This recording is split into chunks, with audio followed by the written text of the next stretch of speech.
Hi friends, எல்லோரும் நல்லா இருக்கீங்கன்னு நினைக்கிறேன். ஆக்சுவலாக இங்கே யூகேல வந்து பார்த்தீங்கன்னா ஒரு 4-5 நாளாட்டு பயங்கரமான சுட்டரிக்கிற வெயில், அதாவது கத்திரி வெயிலுன்னு சொல்லுவாங்கள்ல நம்ம ஊரில், அது மாதிரி அடிச்சிட்ருக்கு. செம்ம வெயிலுங்க. இங்கே உள்ள 20-30 டிகிரி தான், நம்ம ஊரில் 40-50 டிகிரிக்கு சமமாக அவ்வளோ கஷ்டமாக இருக்கும். இங்கே வேற பாதிக்கு மேலே வீடுகளில், நிறைய வீடுகளில் ஃபேன் ஒன்றும் இருக்காது. அவங்களா விரும்பி வாங்கி வச்சுக்கிட்டா தான் உண்டு. மற்றபடி ஹீட்டிங் சிஸ்டம் இருக்கும், பட் ஃபேன் எல்லாம் இருக்காது.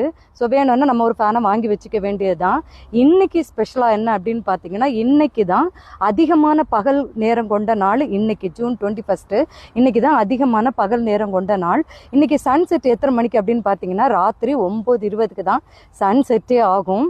அப்போ ஃபுல் டே வந்து பார்த்தீங்கன்னா அதிகமான பகல் நேரம் இருக்கும். நமக்கு தூங்குற நேரம் கொஞ்சமாக தான் இருக்கும். அல்லாட்டெல்லாம் இப்போ உள்ள இந்த சீசனுக்கு காலையில் 3-4 மணிக்கெல்லாம் வெயில் வந்து எந்திரிக்கிறியா இல்லையா அப்படின்னு சொல்லி விண்டோ வழியாக வந்து தட்டிக்கிட்டே இருக்கும்.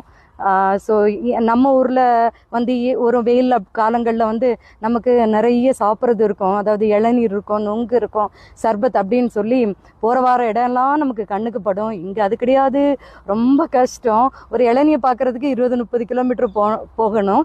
இன்னும் நொங்கெல்லாம் கண்ணில் படவே இல்லை. ஸோ அப்படி ஒரு கஷ்டம் தான் இங்கே. நம்ம ஊர் மாதிரி எங்கேயுமே வராது.